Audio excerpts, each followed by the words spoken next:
ദൈവനാമത്തിന് മഹത്വം ഉണ്ടാകട്ടെ. Let God's name be glorified. വീണ്ടും ഇങ്ങനെ ഒരു അവസരം തന്ന ദൈവം ഇങ്ങനെ ഒരു അവസരം തന്നു. സഹോദരന്മാരെ ഈ നിലയിൽ ഒരു ക്രമീകരണം ചെയ്തു. എല്ലാത്തെയും ഓർത്ത് ഞാൻ ദൈവത്തെ സ്തുതിക്കുന്നു. നന്ദിയുള്ളവനായിട്ടായിരിക്കും.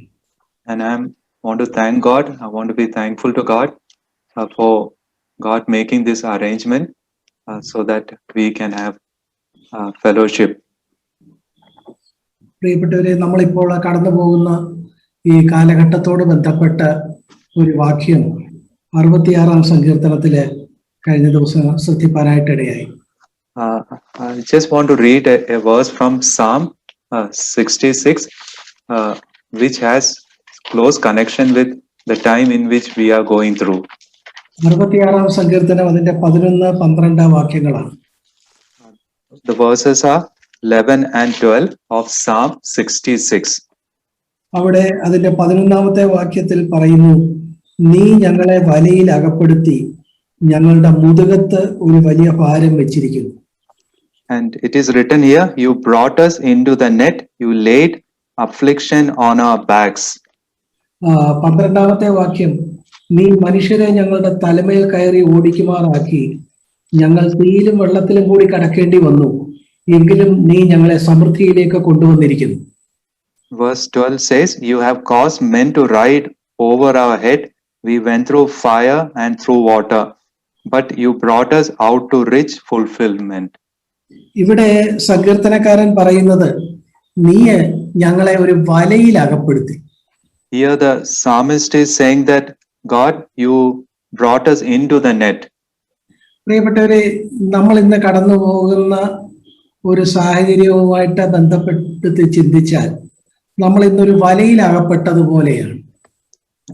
Dear brethren, if you consider the current situation, it is as though we are caught into the net. നമ്മള് ഇവിടെ ഈ സങ്കീർത്തനക്കാരൻ എന്താ ചെയ്ത്, അദ്ദേഹം സ്വതന്ത്രമായിട്ട് നടന്നു പോവുകയായിരുന്നു.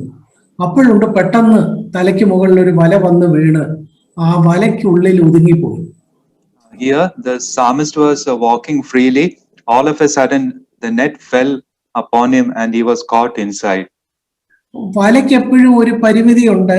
ഈ വലയ്ക്കകത്ത് മാത്രമേ ഇനി ഇപ്പോൾ ഈ സങ്കീർത്തനക്കാരന് അതിനുള്ളിൽ പരിമിതമായ ഒരു സ്വാതന്ത്ര്യത്തിൽ അങ്ങോട്ടും ഇങ്ങോട്ടും നടക്കാനേ കഴിയുള്ളൂ. And this net got limitation. The psalmist has limit only within that circumference of the net. നമുക്കിപ്പോഴേ നമ്മൾ സ്വതന്ത്രമായിട്ടെല്ലാം നടന്നു വരുമ്പോൾ പെട്ടെന്ന് ഇതാ ഒരു ലോക്ക്ഡൗൺ, അത് ട്രിപ്പിൾ ലോക്ക്ഡൗൺ ഒക്കെയാണ് കേരളത്തിൽ ചില സ്ഥലങ്ങളിൽ. അതിനുള്ളിൽ നമ്മൾ ഒതുങ്ങിപ്പോയി.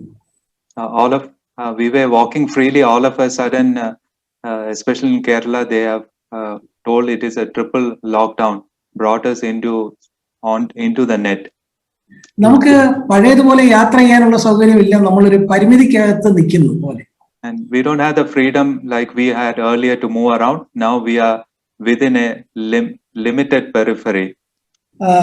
കണ്ടോ, രസമുള്ള വാക്യം. അതിന്റെ തൊട്ട് താഴെ പറയുന്നു, ഈ വലയിൽ അകപ്പെടുത്തി എന്നിട്ട് എന്ത് ചെയ്തു, ഞങ്ങളുടെ മുതുകത്ത് ഒരു വലിയ ഭാരം വെച്ചിരിക്കുന്നു. And it's interesting to notice, though the psalmist was caught into the net, and now he says that God laid affliction on our backs. അതായത് ഈ വലയ്ക്കകത്ത് പരിമിതമായ ഒരു സ്വാതന്ത്ര്യത്തിൽ ആദ്യം നടന്നിരുന്നു. പക്ഷെ ഇപ്പൊ രണ്ടാമത് എന്താ സംഭവിച്ചേക്കുന്നത്, ഈ ആളിനെ മുഖം താഴോട്ടാക്കി കമഴ്ത്തി കിടത്തി അയാളുടെ മുതുകത്ത് ഒരു ഭാരവും വെച്ചിരിക്കുന്നു. രണ്ടാമത്തെ കാര്യം, this psalmist had now limited movement within the net, and top of that God made him to lay on the floor, and on his top a weight was being laid upon. നമ്മളെ കമഴ്ത്തി കിടത്തി നമ്മുടെ മുതുകിൽ ഒരു ഭാരം വെച്ച നമുക്ക് പിന്നെ എന്തോ സ്വാതന്ത്ര്യമുണ്ട്. ഞാൻ ചിന്തിച്ചു, നമുക്ക് തലയൊന്ന് പൊക്കി നോക്കാം, അത്രയ്ക്കുള്ള സ്വാതന്ത്ര്യമുണ്ട്. And what freedom this man will have if God made him to lay on the floor and weight is laid upon him. Maximum what he can do is he can only lift his head up. അപ്പൊ കണ്ടു അതിന്റെ 12-ാമത്തെ വാക്യം, തല ഒന്ന് ഉയർത്താമെന്ന് വെച്ചപ്പോ നീ മനുഷ്യരെ ഞങ്ങളുടെ തലമേൽ കയറി ഓടിക്കുമാറാക്കി. And if you read it here, all he has is he can lift the head. But what it's happened was God made men to ride over his head. നമ്മള് ശ്രദ്ധിച്ചാല് ആദ്യം സ്വതന്ത്രമായിട്ട് നടന്നു പോയ ഒരു മനുഷ്യനെ ആദ്യം വലയിലാക്കി. And if you read it carefully, he was an independent man. God made him to come into the net. രണ്ടാമത് അയാളെ കമിഴ്ത്തി കിടത്തി അയാളുടെ മുതുകത്തൊരു ഭാരം വെച്ചു തല ഉയർത്താം, അത്രയും കഴിയും. The second thing is that God made him to lay on the floor, kept a weight upon him. All he can do is he can lift his head. ആകെ തല ഒന്ന് ഉയർത്താമെന്ന് നോക്കിയപ്പം ആളുകളൊക്കെ തലയെ കൂടെ കയറി ഓടുക, ആകെ പൊക്കാവുന്ന തലയുടെ താണുപോയി. And Psalmist thought he can lift his head, and on that head God caused men to ride over. He couldn't able to lift his head at all.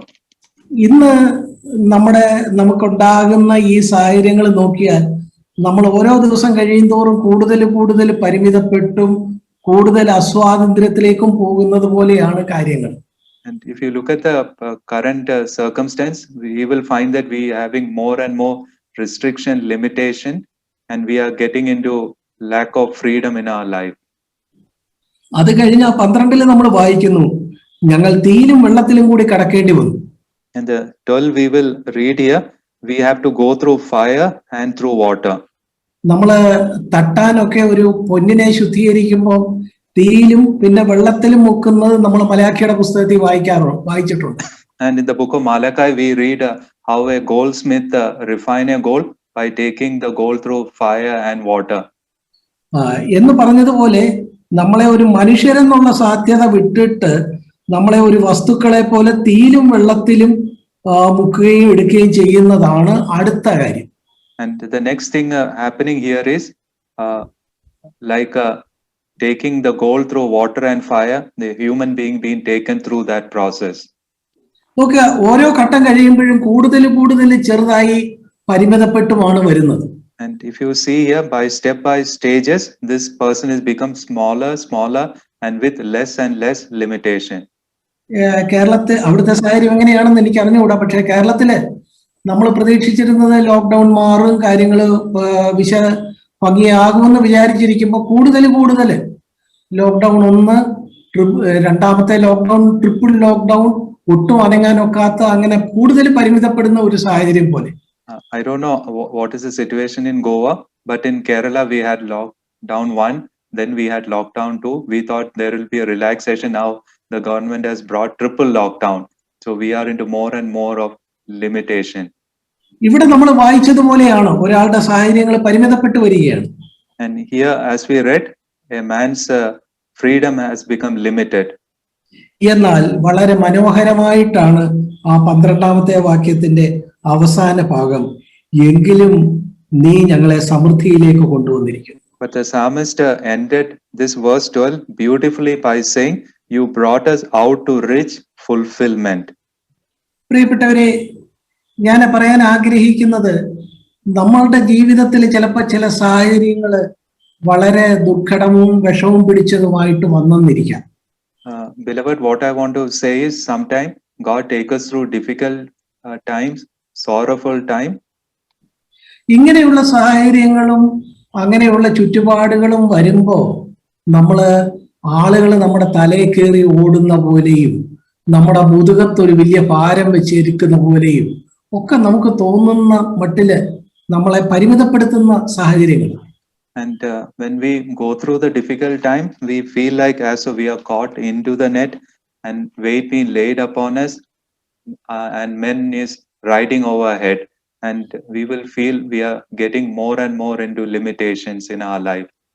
ദൈവമക്കളാകുന്ന നമ്മളെ സംബന്ധിച്ചിടത്തോളം ഈ ലോക്ക്ഡൌണും ഒക്കെ മാറിക്കോട്ടെ, ഈ സാഹചര്യം മാത്രമല്ല, നമ്മൾ കടന്നു പോകുന്ന പല കാര്യങ്ങള് പലപ്പോഴും നമ്മളെ കൂടുതൽ വിഷമിപ്പിക്കുന്ന പല സാഹചര്യങ്ങളും ഉണ്ടാകാറുണ്ട്. നമ്മൾ അത്ഭുതപ്പെടും, ദൈവം എന്തിന് ഇത് അനുവദിച്ചു. And as a God's people, when we experience a difficult time, limitation in our life, sometimes we will think, why God allowing this in my life? ഇവിടെ ഈ സങ്കീർത്തനക്കാരൻ ചിലപ്പോഴും അത്ഭുതപ്പെട്ട് കാണും, എന്തിനാണ് ദൈവം എന്നെ വലയിൽ അകപ്പെടുത്തിയത്, എന്റെ മുതുകത്ത് ഭാരം വെച്ചത്, എന്റെ തലയിലൂടെ ആളുകളെ ഓടിച്ചത് എന്നൊക്കെ അയാൾ അത്ഭുതപ്പെട്ടിട്ടുണ്ടാവും. I'm sure that this psalmist might have surprised why God allowed me to be caught in the net, and why he laid the weight upon me, and why he caused men to ride over my head. എന്നാൽ അതിന്റെ 12ന്റെ ഒടുവിലേക്ക് വരുമ്പോ അതിന് മനോഹരമായ ഒരു ഉത്തരം ലഭിക്കുന്നു, എങ്കിലും നീ ഞങ്ങളെ സമൃദ്ധിയിലേക്ക് കൊണ്ടുവന്നിരിക്കുന്നു. And when we come to the end of verse 12, it gives a beautiful answer why God allows. It says he want to bring us into rich fulfillment.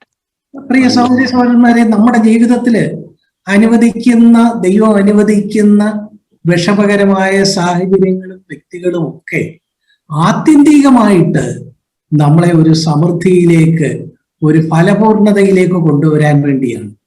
And when God allowed difficult situation in our life, difficult people in our life, the reason behind is God want to bring us to a place of abundance, riches.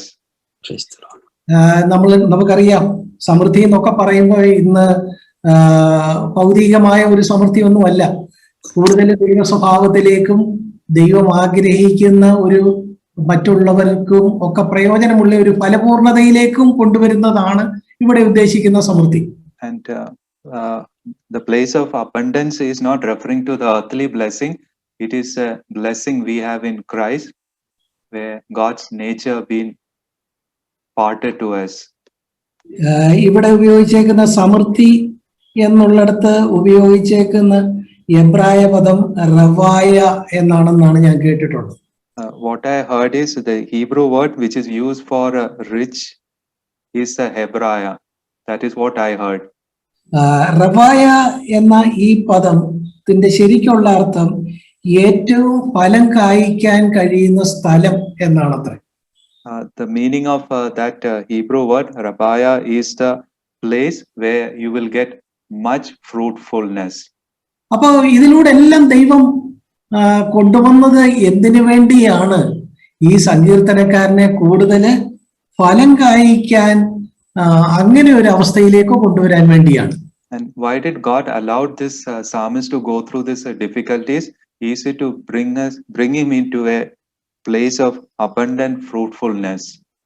കൂടുതൽ കർത്താവിന്റെ സ്വഭാവത്തോട് അനുരൂപപ്പെട്ടും കൂടുതൽ നമ്മുടെ സ്വന്തം ശക്തി തകർന്നു കർത്താവിനെ നമ്മളെ എപ്പോഴും ഉപയോഗിക്കത്തക്കവണ്ണം കൂടുതൽ നമ്മൾ അങ്ങനെ സ്വയബലം തകർന്നവരാക്കി തീർക്കാനായിട്ടാണ്, അങ്ങനെ ഒരു സമൃദ്ധിയിലേക്ക് കൊണ്ടുവരാനാണ് ദൈവം ഇവിടെ ഈ ശ്രമിക്കുന്നത്.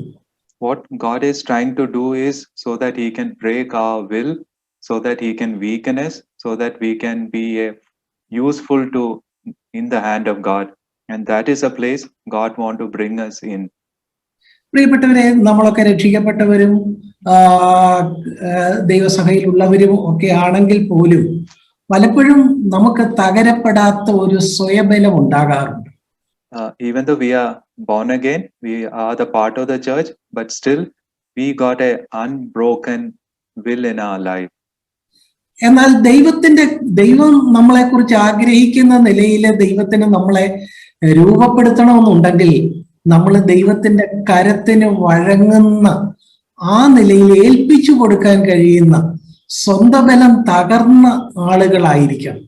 And if we want God to bring us to a place of fruitfulness, then our will must be yielding in the hand of God, and we have to come to that place. നമ്മൾ കൂടുതൽ നമ്മുടെ സ്വയബലം തകർന്ന് ദൈവത്തിലേക്ക് നമ്മളെ ഏൽപ്പിച്ചു കൊടുക്കുന്ന ആളുകളായി നമ്മൾ തീരണം.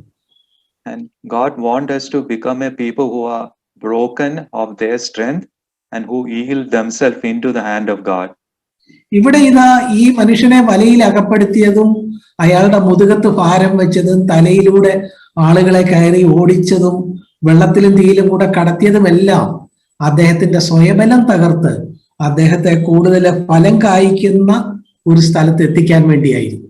And the reason why God allowed this man to be caught in the net, allowed the weight to be upon him, allowed men to ride over his head, allowed him to go through fire, water, so that his strong self can be broken and God can bring him to a place of abundant fruitfulness. ദൈവമാണ് ഇതെല്ലാം ആത്യന്തികമായിട്ട് അനുവദിക്കുന്നത്, നമുക്കറിയാം. And it is God who in his sovereignty allows this to happen. നമുക്ക് കർത്താവ് പറഞ്ഞ ഒരു വാക്യം ലൂക്കോസിന്റെ സുവിശേഷം 20-ാം അധ്യായത്തിന്റെ 18-ാമത്തെ വാക്യം നോക്കാം. Let's listen, read the words which spoken by our Lord, which is mentioned in Gospel of Luke, chapter 20, verse 18. അതിന്റെ 18-ാമത്തെ വാക്യം, ആ കല്ലിന്മേൽ വീഴുന്നവൻ ഏവനും തകർന്നു പോകും, അത് ആരുടെ മേലെങ്കിലും വീണാൽ അവനെ തൂളിപ്പിക്കും. And it says, whosoever falls on that stone will be broken, but on whomsoever it falls, it will grind him to powder. കണ്ടോ, ഈ വാക്യത്തിന് 2 ഭാഗങ്ങളുണ്ട്. ഒന്നാമത്തെ ഭാഗം, ആ കല്ലിന്മേൽ വീണാൽ ഏവനും തകർന്നു പോകും.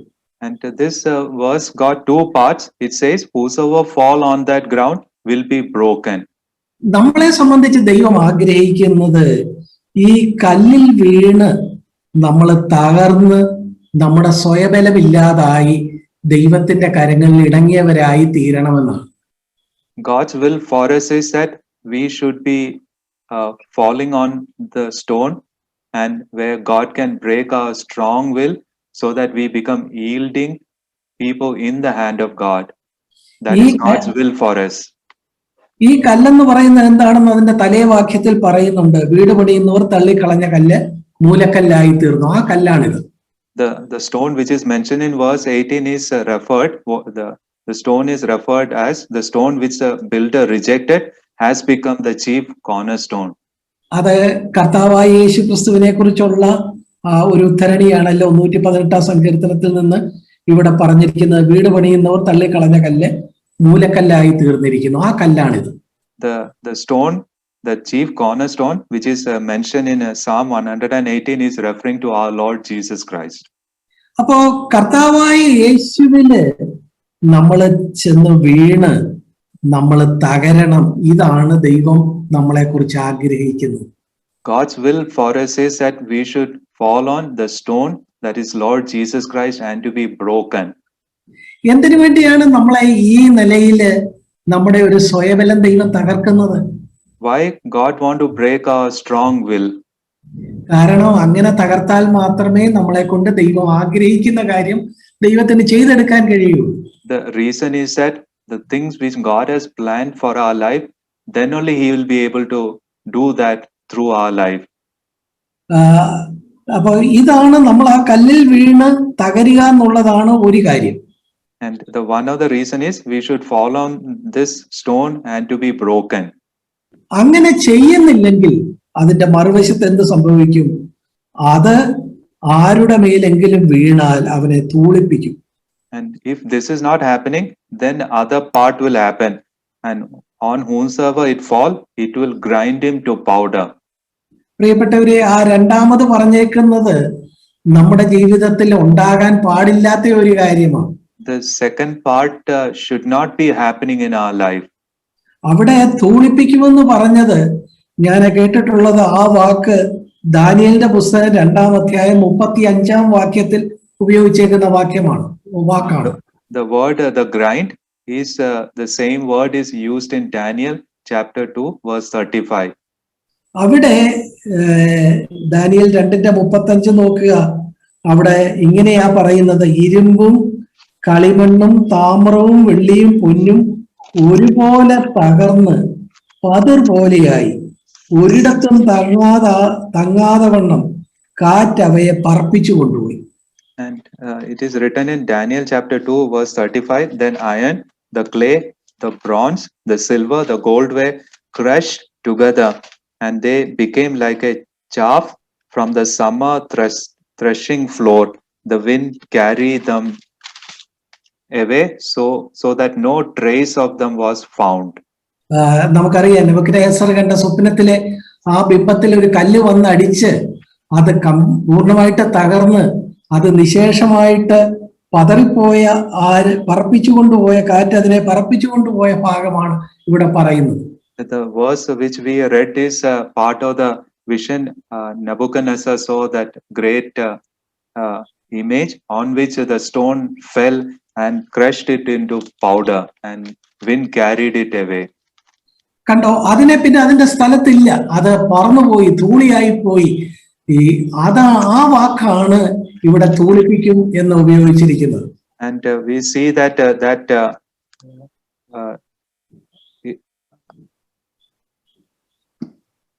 word, അത് തകർന്നു പോയത് പിന്നെ ആ സ്ഥാനത്തില്ല, അവിടെ നിന്ന് പറന്നുപോയി എന്ന് പറഞ്ഞതുപോലെ ധൂളിപ്പിക്കുമെന്ന് പറഞ്ഞാൽ നമ്മളെ ഈ ആത്മീയ രംഗത്ത് അവിടെ തന്നെ ഇല്ലാതെ നമ്മൾ നഷ്ടമായി പോകുന്ന ഒരു കാര്യമാണ്. ആ നിലയിലുള്ള ഒരു ന്യായവിധിയുടെ കാര്യമാണ് അവിടെ സൂചിപ്പിച്ചിരിക്കുന്നത്. And the image Daniel seen was finally crushed, and it was crushed into powder, and wind has carried away. The similar way, and our existence is no more, and we've been carried away from the place God has placed us. പ്രിയപ്പെട്ടവരെ, ദൈവത്തിന്റെ നമ്മളെ കുറിച്ചുള്ള ആഗ്രഹം എന്താണ്? നാമ ഈ കല്ലിന്മേൽ വീണ് തകരണം. അതാണ് ദൈവം നമ്മളെ കുറിച്ച് ആഗ്രഹിക്കുന്നത്. So God's will for us is that we should fall on that stone and to be broken. അങ്ങനെ സംഭവിക്കുന്നില്ലെങ്കിൽ നമ്മള് സ്വന്തം ബലമുള്ളവരായിട്ട് ക്രിസ്തീയ കോളത്തിലൊക്കെ തകർന്ന് ദൈവം നമ്മളെ കുറിച്ച് ആഗ്രഹിക്കുന്ന ചെയ്യാനൊക്കാതെ നമ്മളെ കൊണ്ട് വിലയില്ലാതെ നമ്മൾ ധൂളിയായിട്ട് പ്രയോജനമില്ലാതെ നഷ്ടമായി പോകും. അത് സംഭവിക്കരുത്. രണ്ടാമത്തേത് സംഭവിക്കരുത്, ഒന്നാമത്തേത് സംഭവിക്കണം. ലൂക്കോസ് 20:18 ആ കാര്യമാണ്, രണ്ട് കാര്യങ്ങളാണ് പറയുന്നത്. The Luke chapter 20 verse 18, it says that God's will is that we should fall on the ground and to be broken so that we can be useful in the hand of God. And if we don't yield to it, just like the Nebuchadnezzar saw that image on which the stone fell, crushed into powder, and the wind carried away. The similar way, if we are unbroken, God will not be able to do what He has intended for our life, and we leave this earth without fulfilling what God has planned for our life. അതുകൊണ്ട് നമ്മൾ ആ കല്ലിന്മേൽ തന്നെ വീഴാൻ വേണ്ടിയാണ് ദൈവം പല സാഹചര്യങ്ങളും നമ്മുടെ ജീവിതത്തിൽ അനുവദിക്കുന്നത്. And that is the reason why God allows many difficult circumstances in our life so that we can fall on that stone. നമ്മൾ അതുകൊണ്ട് എന്ത് വേണം?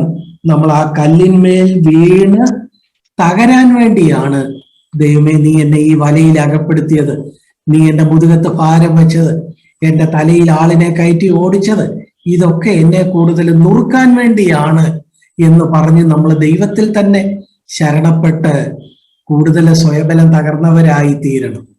When God allows us to be fall into the net, when He causes men to ride overhead, when He keeps weight upon us, when He takes us through fire and water, we must, in those circumstances, we must realize God is trying to break us, and we must yield ourselves into the hand of God, and we must surrender our life.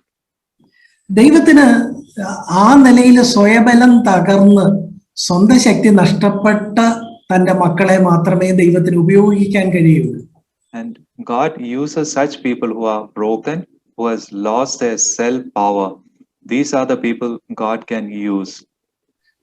നമ്മള് ബൈബിളിലെ ദൈവം ഉപയോഗിച്ച ദൈവഭൃത്യന്മാരുടെ ഒക്കെ ജീവിതം നോക്കുക, അവരെയൊക്കെ തകർത്തതിന് ശേഷമാണ് ദൈവം ഉപയോഗിച്ചിട്ടുള്ളത്.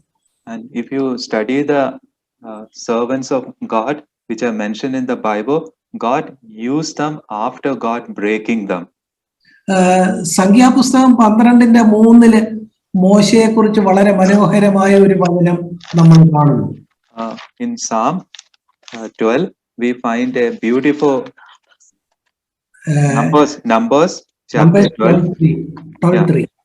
12:3 we find a beautiful verse about Moses. അവിടെ നമ്മൾ വായിക്കുന്നത്, മോശ എന്ന പുരുഷനോ ഭൂതലത്തിലുള്ള സകല മനുഷ്യരിലും അതിസൗമ്യനായിരുന്നു. And it says, now the man Moses was very humble, more than all men who were on the face of the earth. മോശ ഇതെപ്പോഴാണ് ഈ നിലയിലായി തീർന്നത്? When Moses came into this life. നമ്മള് മോശയുടെ ചരിത്രം നമുക്കറിയാം, ഞാനതിന്റെ വിശദാംശങ്ങളിലേക്ക് പോകുന്നില്ല. We know the life of Moses. I don't want to go into the details of that. പുറപ്പാട് പുസ്തകം 2-ാം അധ്യായത്തില് മോശ ഒരു മിസ്രൈമിനെ ഒരൊറ്റ അടിക്ക് കൊന്നു എന്ന് മാത്രമല്ല, അവനെ മണലിൽ പൂഴ്ത്തി വെക്കുകയും ചെയ്തു, അവനെ അടക്കം ചെയ്യുകയും ചെയ്തു എന്നാണ് മോശയെ കുറിച്ച് നമ്മൾ തുടക്കത്തിൽ വായിക്കുന്നു. പുറപ്പാട് 2-ല് we read about the beginning of Moses, which is mentioned in Exodus chapter 2, where he killed one Egyptian. Not only he killed him, but he buried him. നോക്ക്, വളരെ ശക്തനായ ഒരാളായിരുന്നു മോശ. And see there how strong Moses was. പക്ഷെ ആ ശക്തനായ മോശയെ ദൈവത്തിന് ഉപയോഗിക്കാൻ കഴിയില്ലായിരുന്നു. അവന്റെ സ്വയബലം തകർത്താലേ അവനെ മിസ്രൈമിൽ നിന്ന് ഇസ്രായേലിനെ പുറപ്പെടുവിക്കാൻ, നായകനായിട്ട് മുന്നോട്ട് നടത്താൻ ഒക്കെയുള്ളായിരുന്നു. And God could not able to use this strong man unless God break his self-will. Then only he could use him as a savior for his people. അതുകൊണ്ട് അവന്റെ സ്വയബലം തകർക്കാൻ വേണ്ടി അവനെ പിന്നീട് എവിടെ വിടുന്നു? അവിടെ ഇത്രോവിന്റെ ആടുകളെ മേയിച്ച് ആ നിലയിൽ 40 വർഷം നടക്കാൻ അനുവദിക്കുന്നു. So how did God broke him? God took him to a place, and there he made him to look after the sheep of his father-in-law for 40 years. നോക്കുക, അമ്മായിയപ്പന്റെ ആടുകളെ മേയിച്ച് നടന്ന് അവന് കൂടുതൽ അവന്റെ സ്വയബലം തകർന്നവനായി തീരുന്ന ആ ദീർഘവർഷങ്ങൾ. And there we see he had a long years taking care of the sheep of his father-in-law, and through that process God broke him. അതിന്റെ ഒടുവിലായിട്ട് ദൈവം എന്ത് ചെയ്യുന്നു? അവനെ മുൾപ്പടർപ്പിൽ പ്രത്യക്ഷനായി അവനെ മിസ്രൈമിലേക്ക് പോയി തന്റെ ജനത്തെ ഫറവോനോട് സംസാരിച്ച് വിടുവിച്ചു കൊണ്ടുവരുന്ന ദൗത്യം അവന് നൽകുന്നു. And finally what happened? God revealed to him in the bushes and commissioned him to lead his people and save them out of Egypt from the hand of Pharaoh. ഇപ്പോൾ മോശ നമ്മൾ നേരത്തെ വായിച്ചതുപോലെ ഭൂതലത്തിലുള്ള സകല മനുഷ്യരിലും വെച്ച് അതിസൗമ്യനായി തീർന്നു. When that happened, what is mentioned in the Numbers, that he was the humblest person on the face of the earth. അതിന് 40 വർഷം ദൈവത്തിന് വേണ്ടി വന്നു. And to take him to that place, God had to wait 40 years in his life. നമ്മൾ യാക്കോബിന്റെ കാര്യം നമുക്കറിയാം. And we know about the life of Jacob.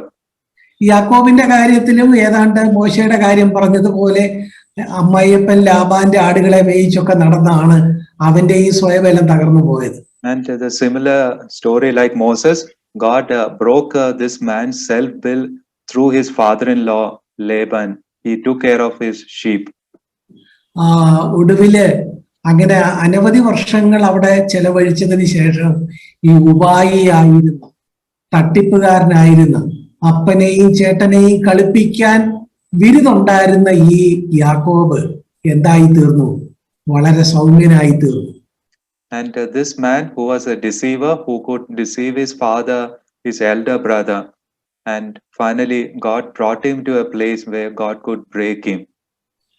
യാക്കോബിന്റെ ജീവിതത്തില് യാക്കോബ് തിരിച്ച് തന്റെ ഭാര്യമാരും കുഞ്ഞുങ്ങളും ഒക്കെ ആയിട്ട് വരുമ്പം പെനിയേൽ എന്ന് പറഞ്ഞ ഭാഗത്തൂടെ ആ സ്ഥലത്ത് ദൈവവുമായിട്ട് മല്ല് പിടിച്ച ആ ഭാഗമൊക്കെ നമ്മൾ വായിക്കുന്നുണ്ട്.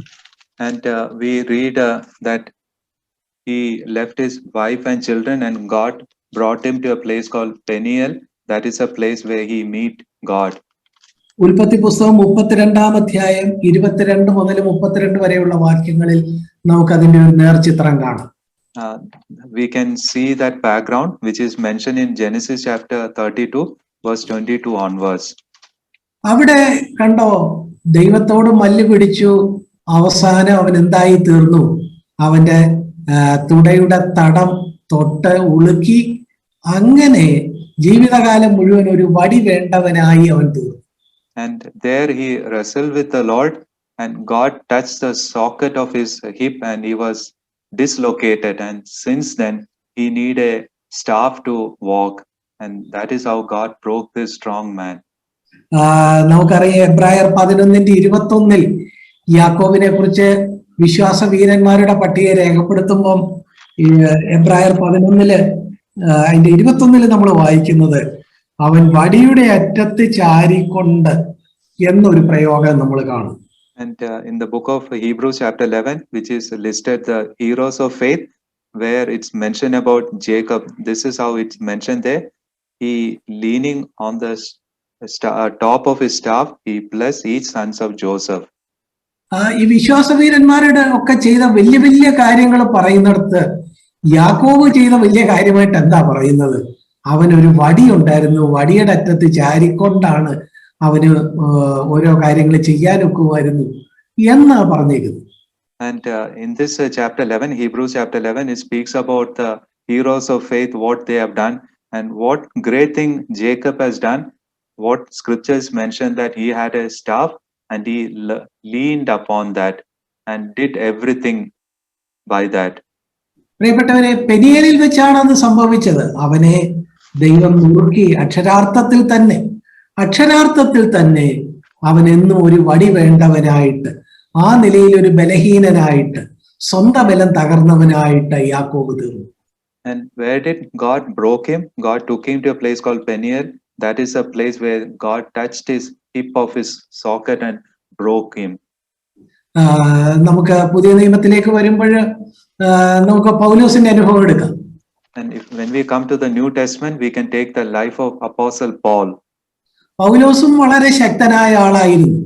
And Paul also was a very strong man.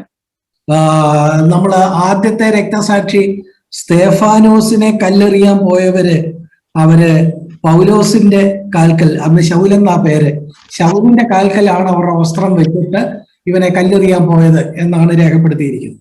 And the beginning of Paul, there it is mentioned as Saul.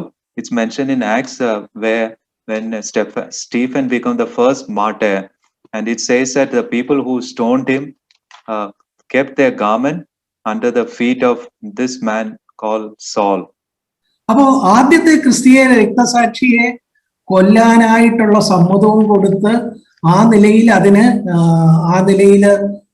അതിനെ സഹായിച്ചു നിന്ന വളരെ ശക്തനായ ഒരാളായിരുന്നു Saul. And this Paul, who was known as a Saul that time, he's the one who gave consent to the people to kill the first martyr, that is Stephen. And he was such a strong man. ഗമാലിയേലിന്റെ പാദപീഠത്തിലിരുന്ന് പഠിച്ചവൻ, തന്റെ പ്രത്യേകതകളൊക്കെ ശൗല പിന്നീട് ഒരിടത്ത് പൗലോസ് വിവരിക്കുന്നുണ്ട്. ആ നിലയിലൊക്കെ Israel ഗോത്രത്തിൽ പിറന്നവന് എല്ലാം കൊണ്ടും അവന് തന്നിൽ തന്നെ വളരെ നിറവുള്ള വളരെ ശക്തനായ ഒരാളായിരുന്നു. And this man was so much filled in himself, was a strong man, because he was from the tribe of Benjamin, and he sat at the feet of the highest teacher of his time, Gamaliel, and he had so much which made him rich in himself. എന്നാൽ അപ്പോസ്തലപ്രവൃത്തി 9-ാം അധ്യായത്തിൽ വരുമ്പോൾ ഈ ശൗലിനെ ദൈവം ദമസ്കോസിന്റെ പടിവാതിക്കൽ വെച്ച് ഒരു ദർശനത്തിൽ ഇടപെട്ട് അവനുമായിട്ടൊരു മുഖാമുഖമുണ്ടായി അവനെ തകർക്കുന്നത് നമ്മൾ കാണും. And in book of Acts chapter 9, there we find when Paul was on his way to the Damascus, God appeared to him in a vision, and that is a place where God began to break him.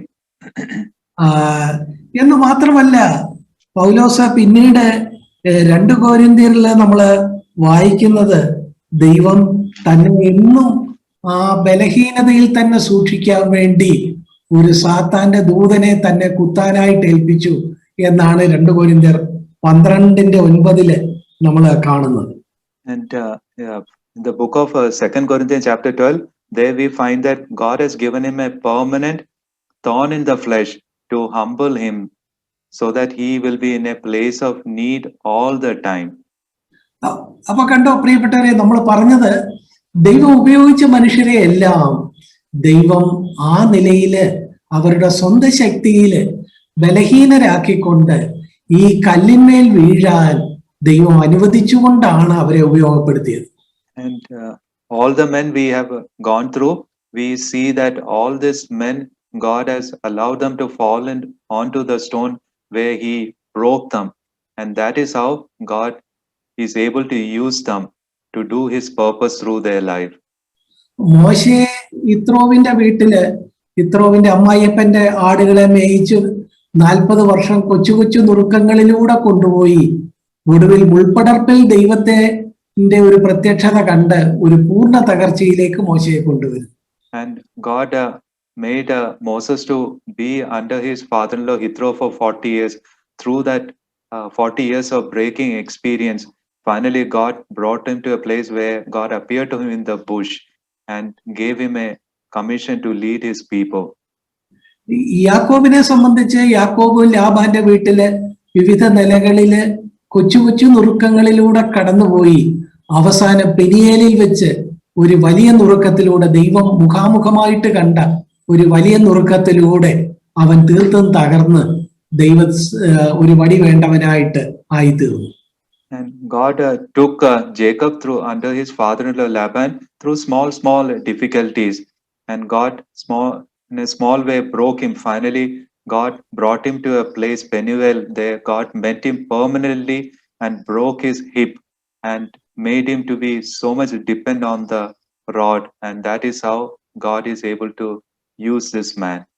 എന്നാൽ ശൗലിനെ അല്ലെങ്കിൽ പൗലോസിനെ സംബന്ധിച്ചിടത്തോളം ആദ്യം തന്നെ ദമസ്കോസിന്റെ പടിവാതിക്കൽ വെച്ച് തന്നെ ദൈവത്തിന്റെ ഒരു വലിയ മുഖാമുഖത്തിൽ വലിയൊരു തകർച്ചയിലൂടെ കൊണ്ടുപോയിട്ട് പിന്നീട് അവന്റെ ജീവിതകാലം മുഴുവൻ കൊച്ചു കൊച്ചു തകർച്ചകളിലൂടെ അവനെ കൊണ്ടുപോകുന്നു.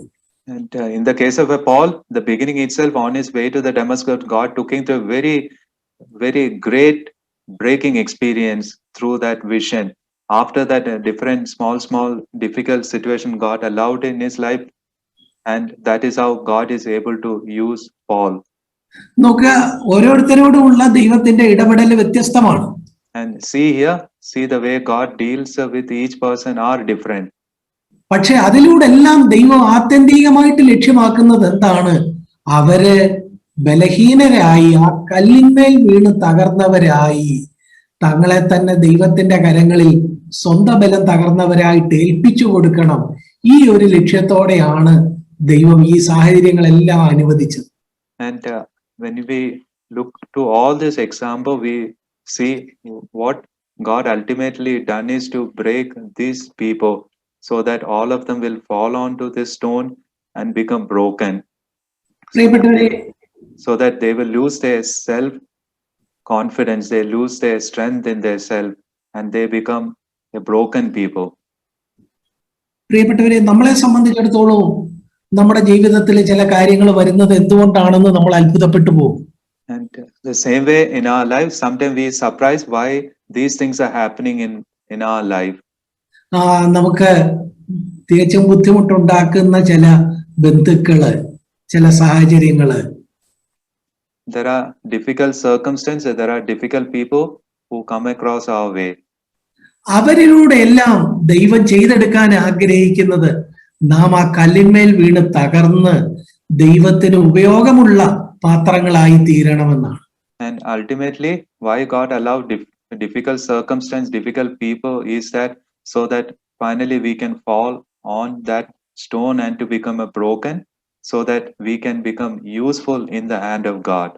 എന്നാൽ ചിലർ ആ ദൈവത്തിന്റെ പ്രവൃത്തിയുടെ ലക്ഷ്യം കാണാതെ ആ പ്രതികൂലമായ സാഹചര്യങ്ങൾക്കെതിരെ കൂടുതലും പ്രതികരിച്ച് അവര് ദൈവം ഒടുവിൽ അവരെ ധൂളിപ്പിക്കും എന്ന് പറഞ്ഞതുപോലെ അതിന്റെ മറുവശത്ത് അങ്ങനെ ചെന്ന് പതിർ പോലെ ധൂളിപ്പിച്ചു പോകുന്ന ഒരനുഭവം നമുക്ക് ക്രിസ്തീയ ലോകത്ത് കാണാൻ കഴിയും.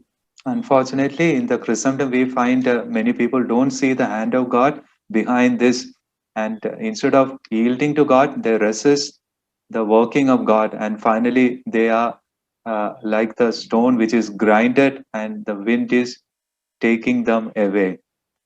നമ്മളെ സംബന്ധിച്ചിടത്തോളം നമ്മള് ദൈവത്തിന്റെ ബലമുള്ള കൈക്കീഴിൽ നമ്മൾ താണിരുന്ന് ദൈവം എന്താ നമ്മളിലൂടെ പ്രവർത്തിച്ചെടുക്കാൻ ആഗ്രഹിക്കുന്നത് എന്ന് കണ്ട് ദൈവത്തിന്റെ കരങ്ങളോട് ചേർന്ന് നിൽക്കാനാണ് ദൈവം ആഗ്രഹിക്കുന്നത്. God's will is that we must be able to see what is the hand of God is trying to do it, and we must yield to that hand which is trying to do a work in our life. ഇങ്ങനെ ഒരു നുറുക്കത്തിലൂടെ നമ്മൾ ചില കാര്യങ്ങൾ ദൈവം ചെയ്തെടുക്കാൻ ആഗ്രഹിക്കുന്നു. Through this breaking experience, God want to do certain work in our life. ഒന്നാമത് ദൈവത്തിന്റെ സാന്നിധ്യം, ദൈവത്തിന്റെ അംഗീകാരം, ദൈവത്തിന്റെ അടുപ്പം നമുക്ക് കൂടുതൽ അനുഭവവേദ്യമാക്കാൻ ദൈവം ആഗ്രഹിക്കുന്നു. And one of the things which will happen in our life is we can come to know the nearness of God and God's approval in our life. നമ്മൾ 34-ാമത്തെ സങ്കീർത്തനത്തിന്റെ 18-ാമത്തെ വാക്യം വളരെ പരിചിതമായ ഒരു വാക്യമാണ്. And Psalm 34 verse 18 is a very known verse for us. ഹൃദയം നുറുകിയവർക്ക് യഹോവ സമീപസ്ഥൻ, മനസ്സ് തകർന്നവരെ അവൻ രക്ഷിക്കുന്നു. And it says, the Lord is near to those who have a broken heart to save such as have a contrite spirit. ഇവിടെ കണ്ടോ, നുറുക്കം, തകർച്ച, ഇത് രണ്ടും ഒരൊറ്റ വാക്യത്തിൽ വന്നിരിക്കുക. Have you seen in one verse itself we see broken and contrite? പക്ഷേ അങ്ങനെ നുറുങ്ങിയ തകർന്ന ആളുകൾക്കാണ് ദൈവത്തിന്റെ സാമീപ്യം അനുഭവിക്കാൻ ഒക്കുന്നത്, ദൈവത്തിന്റെ രക്ഷയെ രുചിച്ചറിയാൻ ഒക്കുന്നത്. The people who can experience God's nearness, who can experience God's salvation are those who are broken and who have a contrite spirit. 51-ാം സങ്കീർത്തനത്തിന്റെ 17-ാം വാക്യവും വളരെ പ്രശസ്തമായ വാക്യമാണ്. And Psalm 51 verse 17 also is a very known verse in this context. അവിടെ നമ്മൾ വായിക്കുന്ന തകർന്നിരിക്കുന്ന മനസ്സ്, തകർന്നും നുറുങ്ങിയും ഇരിക്കുന്ന ഹൃദയത്തെ ദൈവമേ നീ നിരസിക്കുകയില്ല. And there it is written, God will never despise a broken and a contrite heart. കണ്ടോ, അവിടെയും തകർന്നും നുറുങ്ങിയുമുള്ള മനസ്സും ഹൃദയവും. And see there, it is written a broken and contrite heart. അതിനെ ദൈവം നിരസിക്കുകയില്ല, ദൈവം അംഗീകരിക്കുന്നു. And it says God will never despise, rather he will accept that. അപ്പൊ കണ്ടോ, ദൈവത്തിന്റെ സാമീപ്യം, ദൈവത്തിന്റെ കൂട്ടായ്മ, ദൈവത്തിന്റെ രക്ഷ, ദൈവത്തിന്റെ അംഗീകാരം, ഇതൊക്കെ ഒരു തകർച്ചയും നുറുക്കവും അറിയുന്ന ഹൃദയത്തിനാണ് അനുഭവവേദ്യമാക്കാൻ കഴിയുന്നത്. The person who can experience God's nearness, God's salvation, God's approval are the people who are broken and contrite in heart. അടുത്തതായിട്ട് ആ നിലയിൽ തകർന്ന ഒരാളെ കുറിച്ച് ഫിലിപ്പിയർക്ക് എഴുതിയ ലേഖനം 3:3 നമ്മൾ വായിക്കുന്നുണ്ട്. And we read a person who has gone through similar breaking experience. We read it in Philippians chapter 3. 3:3. Philippians chapter 3 verse 3. നാമല്ലോ പരിച്ഛേദനക്കാർ, ദൈവത്തിന്റെ ആത്മാവ് കൊണ്ട് ആരാധിക്കുകയും ക്രിസ്തുയേശുവിൽ പ്രശംസിക്കുകയും ജഡത്തിൽ ആശ്രയിക്കാതിരിക്കുകയും ചെയ്യുന്ന നാം തന്നെ. And it says that we are the circumcision who worship God in the spirit, rejoice in Christ Jesus, and have no confidence in the flesh. കണ്ടോ, പരിച്ഛേദന, ശരീരത്തിലെ ഒരു ഭാഗം മുറിച്ചു മാറ്റുന്ന ആ നിലയിലുള്ള ഒരു തകർച്ച മൂലം എന്താ ദൈവം ചെയ്തെടുക്കാൻ ആഗ്രഹിക്കുന്നത്? ജഡത്തിൽ ആശ്രയിക്കാതിരിക്കുന്ന ഒരു മനോഭാവം. And what is a physical circumstance? Spiritual meaning is that that person should not have no confidence in the flesh, and that is what God want to do it in our life ultimately. പലപ്പോഴും വിശ്വാസഗോളത്തില് വലിയ വലിയ കാര്യങ്ങളൊക്കെ പറയുന്ന പലരും ഈ രക്ഷിക്കപ്പെട്ടതാണ്, സ്നാനപ്പെട്ടതാണ്, പല കാര്യങ്ങളൊക്കെ പറയുമെങ്കിലും നമ്മൾ അവരോട് അടുത്ത് പെരുമാറുമ്പം ജഡത്തിന്റെ, സ്വന്തത്തിൽ സ്വയബലത്തിന്റെ ആ നിലയിലുള്ള ഒരു സ്മെല്ലാണ് നമുക്ക് അടുത്ത് ചെല്ലുമ്പോൾ കാണാൻ കഴിയുന്നത്. In the Christendom, we find many people who say they are born again, they are water baptized, but the more we come to know them closely, what we can smell is that these are the people who have a confidence in their flesh. പ്രിയപ്പെട്ടവരെ, സ്വന്തം ബലം തകർന്ന് ജഡത്തിൽ ആശ്രയിക്കാതെ ദൈവത്തിൽ എപ്പോഴും ചാരുന്ന ഒരു കാര്യം, അതാണ് ദൈവം ഈ പരിച്ഛേദനയുടെ ആത്മീയ അർത്ഥം, ആ തകർച്ചയുടെ നുറുക്കത്തിന്റെ ഛേദിക്കുന്നതിലെ ആത്മീയ അർത്ഥം അതാണ് എന്ന് ഫിലിപ്പിയർ 3:3 നമ്മളോട് പറയുന്നു. The Philippians 3:3 speaks about the spiritual meaning of the physical circumcision is that people should not have confidence in the flesh, rather they should lean on God and depend upon God. അതുപോലെ തന്നെ മൂന്നാമത് നമുക്ക് കാണാൻ കഴിയുന്നത് നുറുക്കിയ ഒരാളിനെ മാത്രമേ ദൈവത്തിന് മറ്റുള്ളവർക്ക് പ്രയോജനമാക്കാൻ കഴിയൂ. And another thing we can find, it's only who are broken by the Lord is useful to others. പുറപ്പാട് പുസ്തകം 17-ാം അധ്യായത്തിലെ മോശയോട് പറയുന്നു, നീ പാറയെ അടിക്കണം, ഉടനെ ജനത്തിന് കുടിക്കാൻ വെള്ളം അതിൽ നിന്ന് പുറപ്പെടും. And in Exodus chapter 17, where God says to Moses, you smite the rock and the water will gush out of that. കണ്ടോ, തകർന്ന പാറയിൽ നിന്നാണ് ജനലക്ഷങ്ങൾക്ക് കുടിക്കാൻ വെള്ളം കിട്ടുന്നത്. And see there, it is through that broken rock, the water comes and quench the thirst of the people of God.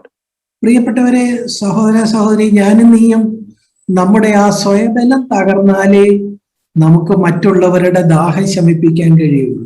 Dear brothers and sisters, if we want to quench the thirst of others, we have to be people who are broken by God.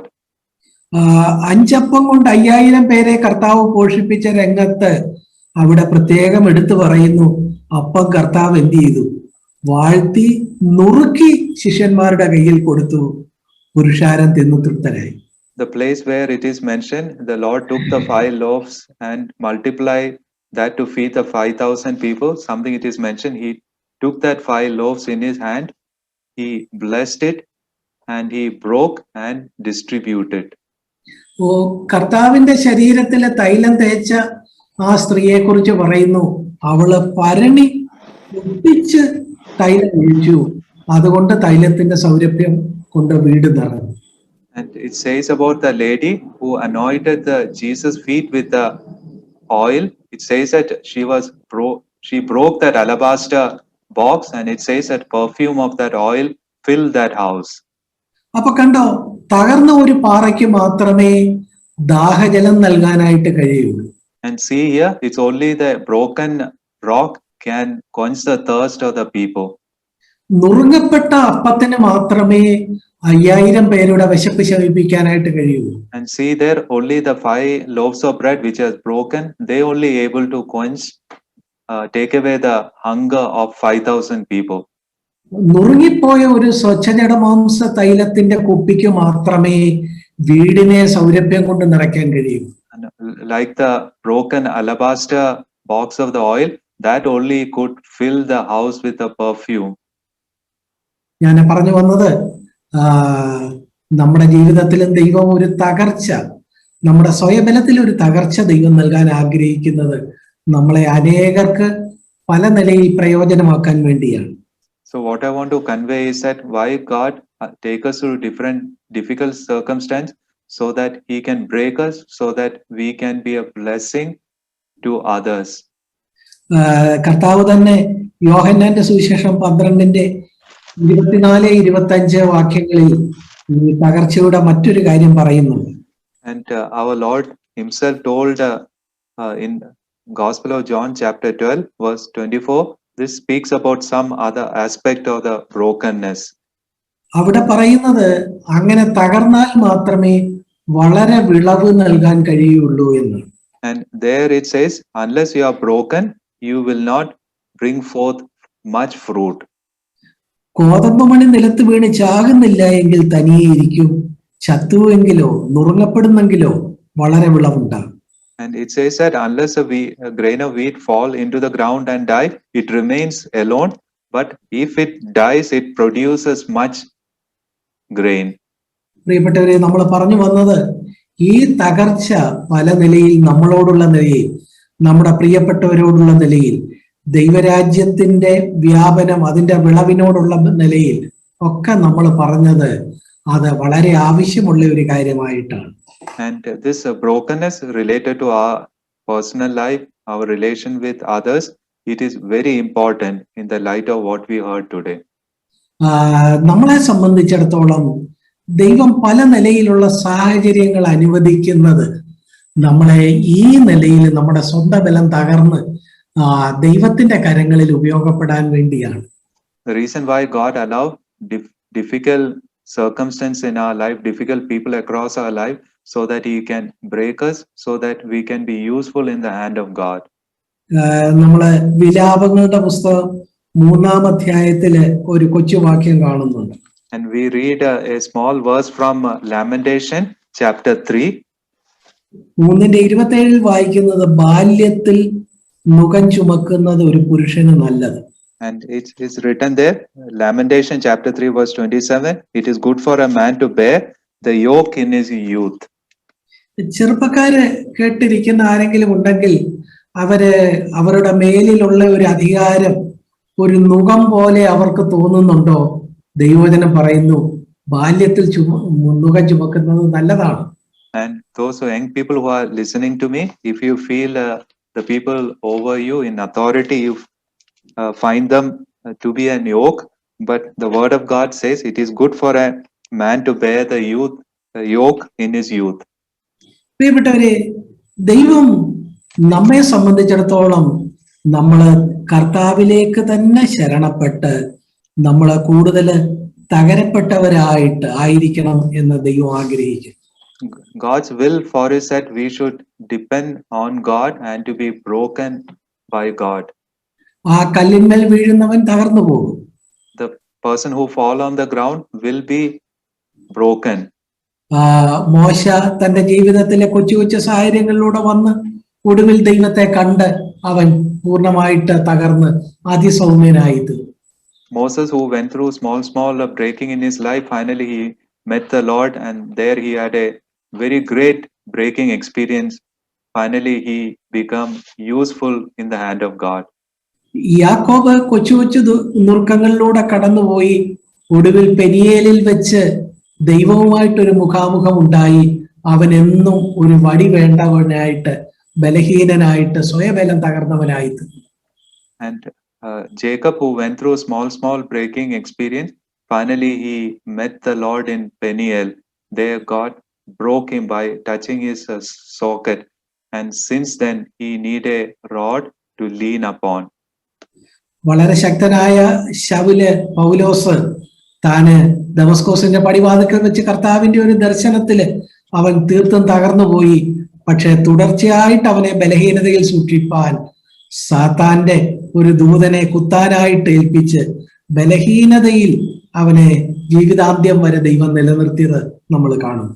And we read in the life of Paul, on his way to Damascus, he met the Lord and God broke him. And since then, God has given him a thorn in the flesh to keep him permanently in humility, in need. And that is how God kept him till his last day on this earth. പ്രിയപ്പെട്ടവരെ, മോശ ചിലപ്പോൾ മറ്റു ചിലരുമായിട്ട് താരതമ്യപ്പെടുത്തി വിചാരിച്ചു കാണും, അവർക്കൊന്നും ഇങ്ങനെയുള്ള പ്രശ്നമില്ലല്ലോ, എനിക്ക് മാത്രം എന്താണ് ഇങ്ങനെ പ്രശ്നം. Sometimes Moses might have compared his life with others and thinking that why they don't have this problem, only I have. മോശയെ കുറിച്ച് ദൈവത്തിന് ഒരു പദ്ധതിയുണ്ട്. Yes, Moses, God had a plan for Moses. അതുകൊണ്ടാണ് ആ കല്ലിന്മേൽ വീണ് തകർന്നു പോകാൻ സാഹചര്യങ്ങളെ അവന് ക്രമീകരിച്ചത്.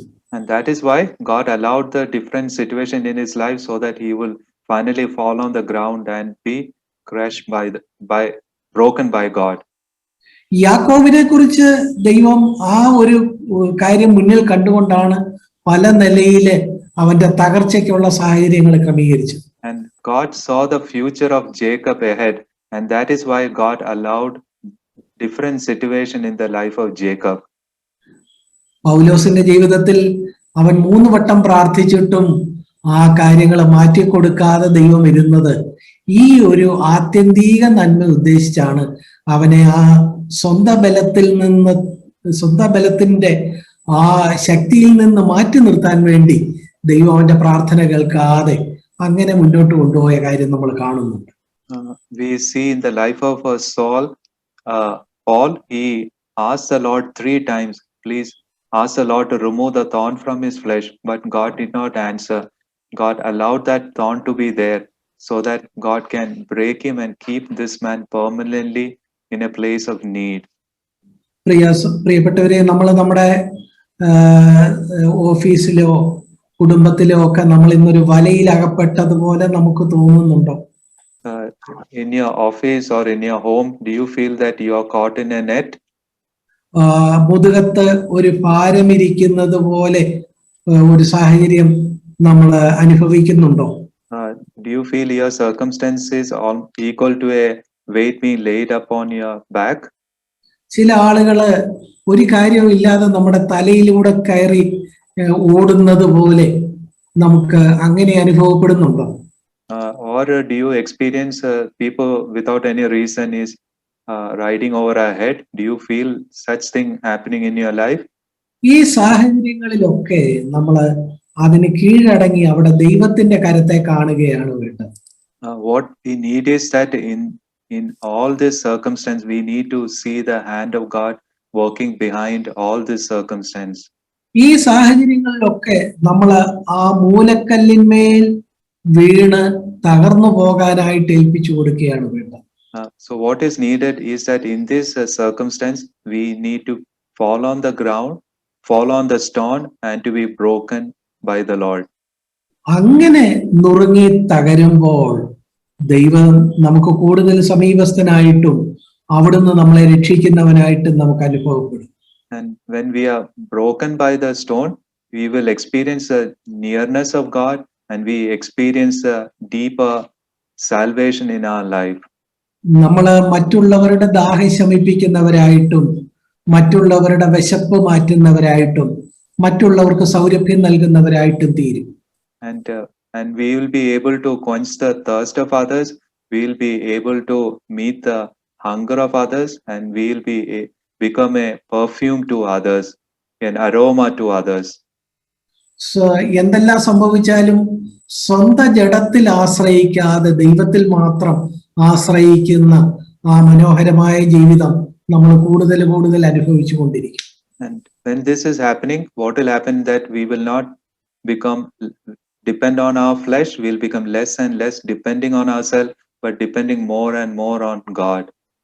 കൂടുതൽ ദൈവരാജ്യത്തിന് വേണ്ടി വിളവുണ്ടാകുന്നത് നമ്മുടെ ജീവിതത്തിൽ ആ നിലയില് അത് നമ്മൾ അനുഭവിക്കും. And we come to a place where we become useful for the furtherance of the kingdom of God. നമ്മൾ അവിടെ ഒരു സമൃദ്ധി അറിയും. There we will experience an abundance in our life. പ്രിയപ്പെട്ടവരെ, നമ്മൾ കണ്ടല്ലോ, അവൻ നമ്മളെ ഒരു സമൃദ്ധിയിലേക്ക് കൊണ്ടുവന്നു. And beloved, have you seen that God want to bring us to a place of abundance? ആ സമൃദ്ധിയിലേക്കുള്ള വഴി നുറുക്കത്തിലൂടെയാണ്. That place of abundance is through the way of brokenness. എന്നാൽ അത് മനസ്സിലാക്കാതെ ഈ സാഹചര്യത്തിനെതിരെ മത്സരിക്കുകയും പ്രതികരിക്കുകയും നമ്മൾ മറ്റുള്ളവരെ കുറ്റപ്പെടുത്തുകയും ചെയ്താൽ ദൈവത്തിന്റെ പ്രവൃത്തി നമ്മളിൽ നടക്കാതെ പോകും. And if we don't understand the hand of God working behind, instead of that we resist and we rebel, then we will miss the working of God in our life. Instead of, the stone will fall upon us and that will grind us to powder. ഇന്നിപ്പോഴും നമ്മൾ കടന്നു പോകുന്ന സാഹചര്യമാകട്ടെ, അല്ലെങ്കിൽ വ്യത്യസ്തമായ നമ്മുടെ മറ്റ് ചുറ്റുപാടുകളാകട്ടെ, എല്ലാം നമുക്ക് ആ കല്ലിന്മേൽ വീണ് തകരാനായിട്ടുള്ള സാഹചര്യമായിട്ട് കണ്ടെത്തി നമുക്ക് കർത്താവിന്റെ മുമ്പിൽ നമ്മളെ തന്നെ സമർപ്പിക്കാം. So whatever happening presently in our life, circumstance, the people, let's see that is a stone on which God wants us to fall and to be broken. നമ്മൾ അങ്ങനെ വീണ് തകർന്നില്ലെങ്കിൽ ദൈവം നമ്മെ ധൂളിപ്പിക്കും എന്നുള്ളത് നമുക്കൊരു മുന്നറിയിപ്പായിട്ട് എടുക്കാം. And if we don't allow that to happen in our life, there is a warning. It says the stone will fall upon us and that will crush us to powder, and finally we will be washed away by the wind. നമ്മുടെ നിത്യമായ നന്മയും നിത്യമായ ആ നിലയിലുള്ള നമ്മുടെ സമൃദ്ധിയുമാണ് ദൈവം ആഗ്രഹിക്കുന്നത്. God is looking for our eternal welfare, and he wants us to have eternal riches to be inherited in our life. അതിനുവേണ്ടി ദൈവം അനുവദിക്കുന്ന ഈ തകർച്ചകളെ നമുക്ക് പ്രയോജനപ്പെടുത്താം, അവയെ ഏറ്റെടുക്കാം, അതിലൂടെ ദൈവം ആഗ്രഹിക്കുന്ന ഒരു നിലയിലേക്ക് നമുക്ക് വരാം. And so this is the intention. God allows different situation in our life, and let's yield to it so that God can lead us into that place of abundance in our life. ഈ വചനങ്ങളാൽ ദൈവം നമ്മെ അനുഗ്രഹിക്കുമാറാകട്ടെ. May the Lord bless us